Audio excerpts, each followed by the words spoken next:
आजच्या मराठी क्लासमध्ये तुम्हा सर्वांचं स्वागत आहे। तर विद्यार्थ्यांनो, आज आपण नवीन पाठ शिकणार आहोत।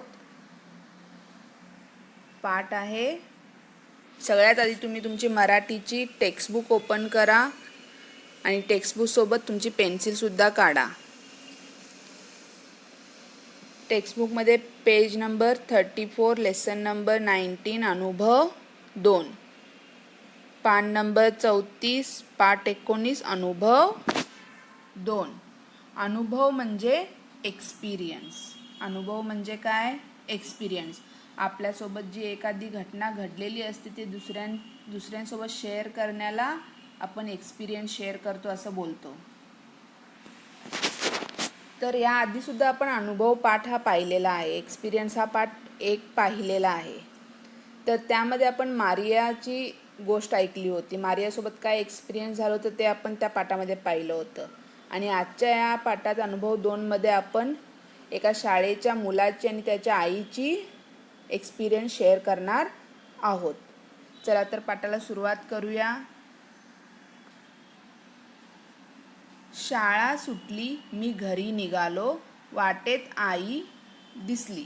तिच्या हातात 2 मोठ्या पिशव्या होत्या। त्या खूप जड असाव्यात असे तिच्याकडे पाहून जाणवले। मी धावतच आईला गाठले। अगं आई, काय घेऊन चाललीस एवढं? मी आईला विचारले। हे मीनिंग्स आहेत, तुम्ही तुमच्या टेक्स्टबुकमध्ये वर्ड्सना अंडरलाईन करून मीनिंग्स लिहून घ्या। तर शाळा सुटली, जो मुलगा आहे शाळेत जाणारा, तो शाळेत गेला होता आणि त्याची शाळा सुटली होती आणि तो घरी जाण्यासाठी शाळेतून निघाला होता। आणि घरी जाताना त्याला वाटेत, on the road, on the way, त्याला त्याची आई दिसली। आई म्हणजे मदर। तर त्याची आई दिसली आणि तिच्या हातात 2 मोठ्या पिशव्या पण दिसल्या त्याला। 2 मोठ्या पिशव्या म्हणजे 2 हेवी बॅग्स। त्या बॅग्स पण दिसल्या आणि ते पाहून त्याला वाटलं की त्या खूप जड असाव्यात। म्हणजे त्या बॅग्सना पाहून त्याला वाटलं की त्या खूप वजनदार आहेत। म्हणून तो पळतच आईजवळ जातो आणि आईला विचारतो, अगं आई, काय घेऊन चाललीस तू एवढं? असं तो आईला विचारतो। एक स्कूल में जाने वाला लड़का था, उसकी स्कूल छूट गई थी, वो घर के लिए निकल रहा था, तो ऑन द वे उसकी मदर उसको दिखती है रोड पे, और उसके मदर के हाथ में 2 हेवी बैग भी दिखते, 2 बैग दिखते हैं। और वो बैग को देखने के बाद उसको लगता है कि वो बैग बहुत ही हेवी होगा। इसके लिए दौड़ते हुए आई के पास जाता है और पूछता है आई को कि इसमें इतना सारा तू क्या लेके जा रही है? पिक्चरमध्ये बघू शकता तुम्ही। बघा, हा शाळकरी मुलगा आहे आणि ही त्याची आई 2 बॅग घेऊन चाललेली आहे आणि तो पळत पळत येतोय आईजवळ आणि आईला विचारतो, एवढं सगळं तू काय घेऊन चालली आहेस? आणि ह्या 2 बॅगा पाहून त्याला जाणवतं, फील होतं की ह्या खूप जड असाव्यात, वजनदार असाव्यात, हेवी असाव्यात। हे बघा, असे 2 किराणाचे बॅग घेऊन ती चाललेली होती। किराणा म्हणजे,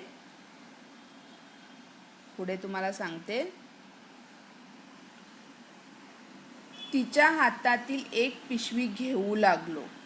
अरे हळू, सामान सांडेल त्यातलं, ती म्हणाली। अगं आई, किती जड आहे पिशवी, काय आहे एवढं यात? मी विचारले। हे आपलं महिनाभराचं किराणा सामान आहे, आई म्हणाली। आईला विचारतो, तू काय घेऊन चाललीस एवढं? आणि तो एक हातातली पिशवी घेऊ लागतो आणि आई बोलते त्याला पिशवी घेताना, अरे हळू, सामान सांडेल त्यातलं, स्लोली घे, नाहीतर सामान सगळं खाली पडून जाईल। आणि तो मुलगा पिशवी घेत बोलतो की किती वजन आहे ही पिशवी, किती जड आहे, किती हेवी आहे ही पिशवी। आई बोलते, हे आपलं महिनाभराचं किराणा सामान आहे। किराणा सामान मतलब ग्रोसरी आहे। ह्याच्यामध्ये जे पण कडधान्य, डाळ, तूप, तेल, साखर, मीठ जे पण लागतं ते सगळं ह्यात आहे. महिनाभराचं म्हणजे महिना म्हणजे 1 मंथ. 1 मंथसाठी जेवढं पण सामान लागतं ग्रोसरीचं ते सगळं मी घेऊन चालली आहे. तो आई को पूछता है कि इतना सारा तू इसमें क्या लेके जा रहे, ऐसे पूछते पूछते वो एक हाथ में से पिशवी लेता है, थैली लेता है और वो बहुत ही वजनदार रहता है. फिर आई को बोलता है वो इतना सारा तू क्या लेके जा रही है, इतना वजन है ये पिशवी. तो उसकी आई बोलती है, मदर बोलती है उसको कि ये हमारा महीना भर का पूरा किराना सामान में लेके जा रही हूँ.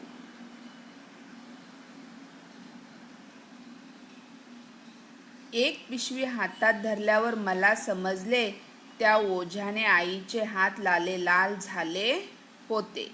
एवढ्या सामानाला किती रुपये लागले ग आई, मी विचारले. किती लागले असावेत, आईने उलट प्रश्न केला. मी सांगितलेली रक्कम ऐकून आई हसू लागली आणि म्हणाली, वारे तुझं व्यवहार ज्ञान, वस्तूंचे भाव गगनाला भिडलेत. आहेस कुठे तू, जरा बाजारात फिरत जा, दुकानात जात जा. मलाही ते पटले. बोलत बोलत आम्ही घरी पोहोचलो. जेव्हा मुलगा आईच्या हातातून एक पिशवी घेतला तेव्हा त्याला समजले की त्या वजनदार पिशवीमुळे आईचे हात किती लाल झाले होते. एकदम रेड हो गया था उसका हाथ उस वजनदार पिशवी के वजह से. आणि तो मुलगा आईला विचारतो, एवढ्या सगळ्या सामानाला किती रुपये लागले ग आई. रुपये म्हणजे किती मनी लागले ह्या सगळ्या सामानाला.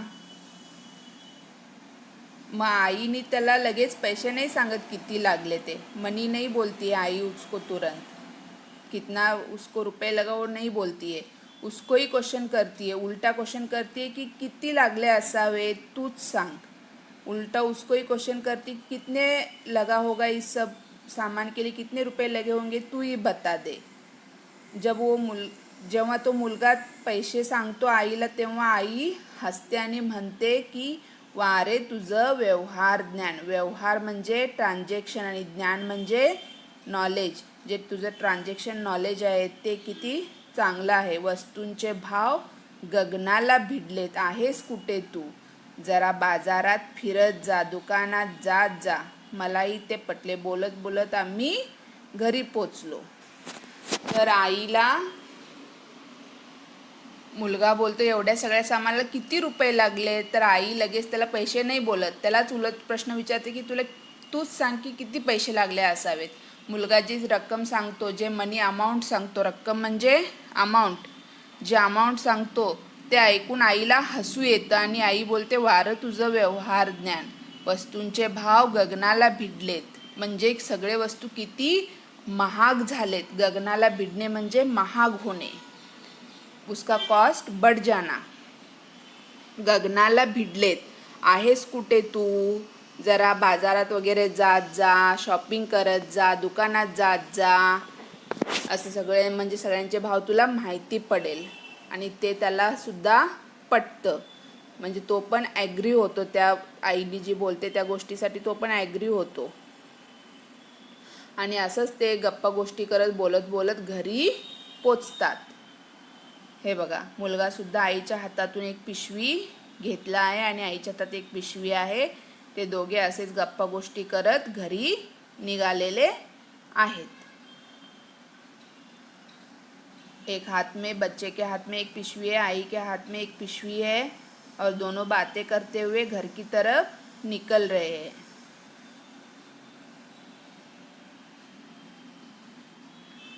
तिने पिशवी खाली ठेवली आणि हुश केले. बराच वेळ ती स्वतःचे हात दाबत होती.